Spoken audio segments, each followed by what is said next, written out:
ఎంతమంది ఇబ్బంది పెట్టినా అంబరాన్నంటేలా విజయవాడ ఉత్సవ సంబరాలు నిర్వహిస్తామన్నారు విజయవాడ ఎంపీ కేశినేని చిన్ని. గిన్నిస్ బుక్ ఆఫ్ వరల్డ్ రికార్డులో స్థానం సంపాదించేలా ఏర్పాట్లు చేశామన్నారు. న్యాయపరంగా ఇబ్బంది పెట్టాలని చూసినా చివరికి న్యాయమే గెలిచిందన్న ఎంపీ కేశినేని చిన్నితో మా ప్రతినిధి Harikishan face to face.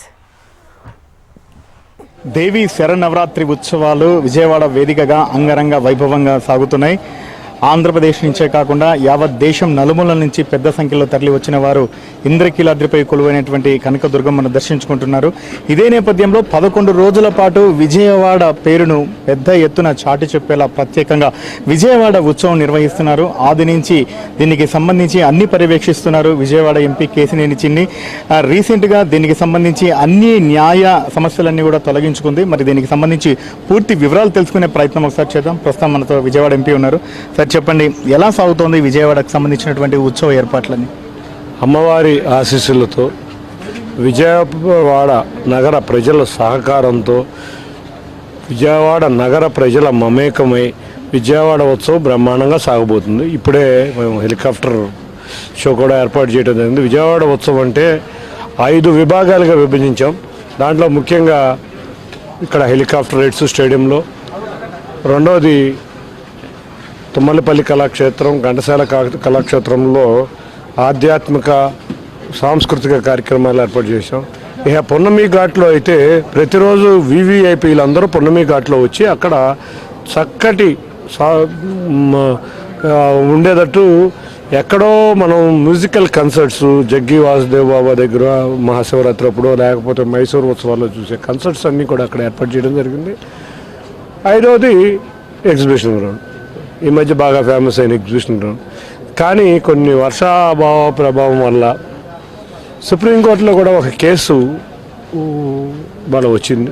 Supreme court అని చెప్పారు. ప్రధానంగా ఎందుకు అదే పనిగా ఈ ఉత్సవం ఆపడానికా, లేదంటే కేవలం మీరు ఎవరైతే గ్రౌండ్కు సంబంధించి దేవాదాయ శాఖకు సంబంధించిన దాంతో నిర్వహించకూడదని చెప్పేసి, సో దీని వెనక ఉన్నటువంటి మతలబ్ ఏంటి? రాష్ట్ర హైకోర్టుకు వెళ్ళడం జరిగింది, అలాగే సుప్రీంకోర్టుకు వెళ్ళడం జరిగింది. ఏమంటారు దీని గురించి?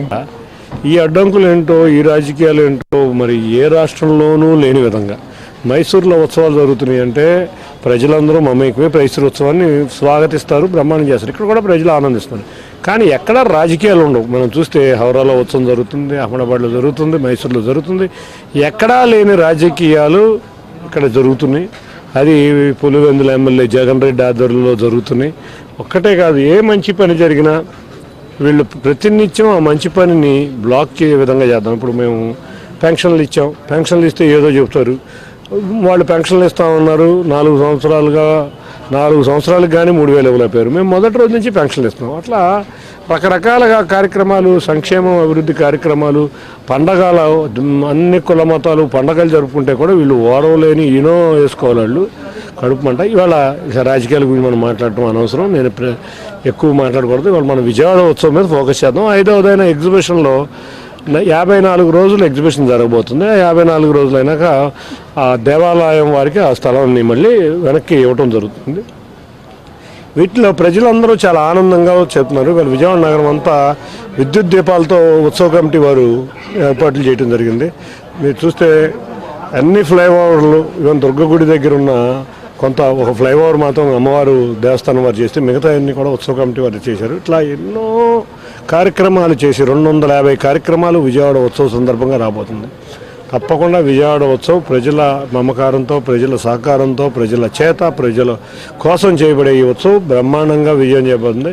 దీనిలో భాగంగా ఇవాళ రాజకీయ నాయకులే కాదు, జిల్లా అధికారులే కాదు, ముఖ్యమంత్రి స్థాయి నుంచి అందరూ రాజకీయ నాయకులు, ముఖ్యంగా ప్రెస్ వారు చూస్తే నిజంగా ఎట్లా చేస్తారు, మీరు అందరూ చేయాలి అని మమ్మల్ని అందరినీ ఒక పాజిటివ్ ఎనర్జీతో మీరు కూడా ఉంచారు. మీరందరి సహకారంతో తప్పకుండా విజయవాడ ఉత్సవం చరిత్రలో చిరస్థాయిగా నిలిచిపోయే విధంగా, ప్రతి సంవత్సరం ఉండే విధంగా విజయవాడ ప్రజల చేత విజయవాడ ఉత్సవం ఘన విజయం సాధించబోతుంది. విజయవాడలో ఇంతవరకు ఎగ్జిబిషన్ గ్రౌండ్ అనేది ఉంది, కానీ ఇప్పుడు దాంట్లో సంబంధించి అంబేద్కర్ స్టాచ్యూ భారీ ఎత్తున కట్టడం, సో ప్రత్యామ్నాయం అనేది విజయవాడలో ఎవరికి లేదు. మరి ఒక విజయవాడ ఎంపీగా ఇప్పుడు మీరు తీసుకున్నటువంటి దానిని, అంటే ఇప్పుడు మీరు ఉత్సవం చేస్తున్నారు కాబట్టి ఓకే, రేపు ఫర్దర్గా ఏదైనా కార్యక్రమాలు నిర్వహించుకోవాలంటే మళ్ళీ దాన్ని ఉపయోగించుకునే విధంగా ఉంటుందా? మరి తప్పకుండా దేవస్థానం వారి అనుమతి తీసుకుని ప్రభుత్వం అనుమతి తీసుకుంటే ఆ స్థలం అయితే రెడీగా అవైలబిలిటీ ఉంది. కానీ ముందుగా దేవస్థానాన్ని ఎవరైనా సంప్రదించాలి. చాలా కార్యక్రమాలు జరుగుతున్నాయి విజయవాడలో, పెద్ద పెద్ద పెళ్లిళ్ళు కూడా జరుగుతున్నాయి. దేవస్థానానికి కొన్ని రూల్స్ అండ్ రెగ్యులేషన్స్ ఉంటాయి. ఆ రూల్స్ అండ్ రెగ్యులేషన్స్ ఇప్పుడు మనం చూస్తే అక్కడెక్కడా కూడా వెజిటేరియన్ భోజనమే ఏర్పాటు చేయడం జరుగుతుంది. ఎక్కడా కూడా ఫుడ్ స్టాల్స్ అని వెజ్లోనే ఉండాలని చెప్పడం జరుగుతుంది. కాబట్టి ఇటువంటి కండిషన్స్ ఇస్తే దేవస్థానం ఒప్పుకుంటే దేవస్థానం ఆ రోజు చేసుకునే వాళ్ళు నిర్వాహకులు కనుక సమన్వయం చేసుకుంటే బ్రహ్మాండమైన గ్రౌండ్ ఒకటి రెడీ అయింది. తప్పకుండా దేవస్థానం పరిమితిలో దేవస్థానం వారి చేత ఆ గ్రౌండ్ ఎవరికన్నా కావాలంటే వాళ్ళు ఇవ్వాలనుకుంటే తప్పకుండా ఇస్తారు. చివరిగా చెప్పండి సార్, ఈ 11 రోజుల పాటు ప్రధానంగా ఎటువంటి కార్యక్రమాలు ఉండబోతున్నాయి, ఎవరెవరు ఈ కార్యక్రమానికి రాబోతున్నారు? ముఖ్యంగా ఇవాళ ప్రతిరోజు పొన్నమికోటలో వివిఐపీలు వస్తున్నారు. ఇవాళ నారా లోకేష్ గారు ఆధ్వర్యంలో విజయవాడ ఉత్సవ్ ప్రారంభం అవుతుంది. అట్లాగే ముఖ్య అతిథిగా మన గౌరవ మాజీ ఉపరాష్ట్రపతి వెంకయ్యనాయుడు గారు వస్తున్నారు. రేపు మన గవర్నర్ గారు వస్తున్నారు. ఎల్లుండి అన్నిటికన్నా ముఖ్యంగా భారతదేశ ఉపరాష్ట్రపతి మొట్టమొదటి ప్రవేశం ఆంధ్రప్రదేశ్లోకి జరుగుతుంది. మొట్టమొదటి ఉపరాష్ట్రపతి అయినాక ఆయన ఫస్ట్ టైం ఆంధ్రప్రదేశ్ వస్తున్నారు. ఆ ఉపరాష్ట్రపతి అయిపోయినాక 25వ తారీఖు ఒక మహిళా ఉత్సవం జరుగుతుంది. దానికి గెస్టులు ఇంకా ఖరారు అవుతున్నారు. 26వ తారీఖు ఇంద్రసేనారెడ్డి గారు వస్తున్నారు. 27వ తారీఖు పెమసాని గారు, కిషన్ రెడ్డి గారు వస్తున్నారు. ఇట్లా ఎంతో మంది చూస్తే 29వ తారీఖు గౌరవ మన రామ్మోహన్ నాయుడు గారు వస్తున్నారు. 28వ తారీఖు పవన్ కళ్యాణ్ గారు వస్తారని ఒప్పుకున్నారు. అట్లాగే ముఖ్యమంత్రి గారిని కూడా ట్రై చేస్తున్నాం ఆ రోజు. ఎందుకంటే భారీ బందర్ రోడ్లో భారీగా దసరా వేషాలతో రకరకాల అటైర్స్తో Guinness book of world record ఎక్కే విధంగా ఒక ర్యాలీ ఉండబోతుంది. దానికి బందర్ రోడ్లో ప్లాట్ఫామ్ వేస్తున్నాం. వీఐపీలు అందరూ ఆ ప్లాట్ఫామ్ మీద కూర్చుంటే ర్యాలీ వాళ్ళు వైపు వెళ్ళే విధంగా మిగతా రెండో రోడ్డు ప్రజలందరూ వీక్షించే విధంగా ఏర్పాటు చేయబోతున్నాం. ఇట్లా ఎన్నో ఉన్నాయి. ఇవన్నీ చింపుకుంటే హరిబాబు గారు వస్తున్నారు. 4-5 రాష్ట్రాల గవర్నర్లు, 7-8 సెంట్రల్ మినిస్టర్లు, రాష్ట్ర మంత్రులు, ముఖ్యమంత్రి, ఉప ముఖ్యమంత్రి, మా యువ నాయకుడు నారా లోకేష్ గారు, ఇట్లా మాధవ్ గారు వస్తున్నారు. రాత్రికి మాధవ్ గారు కూడా వస్తున్నారు. ఇట్లా అందరూ కూడా ఈ కార్యక్రమాన్ని వచ్చి విజయవాడ ఉత్సవాన్ని దేశ ప్రతిష్టగా తీసుకుని దేశంలో విదేశాల్లో ఇది చాటే విధంగా ఇక్కడ కార్యక్రమాలు అందరూ వివిఐపీలు అటెండ్ అవ్వబోతున్నారు. Thank you sir.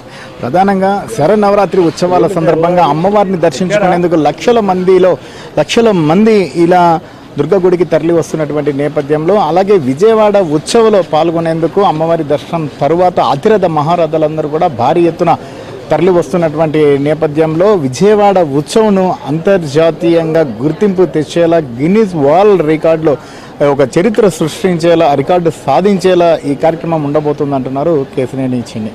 కెమెరామెన్ తేజతో హరికిషన్, HMTV, విజయవాడ.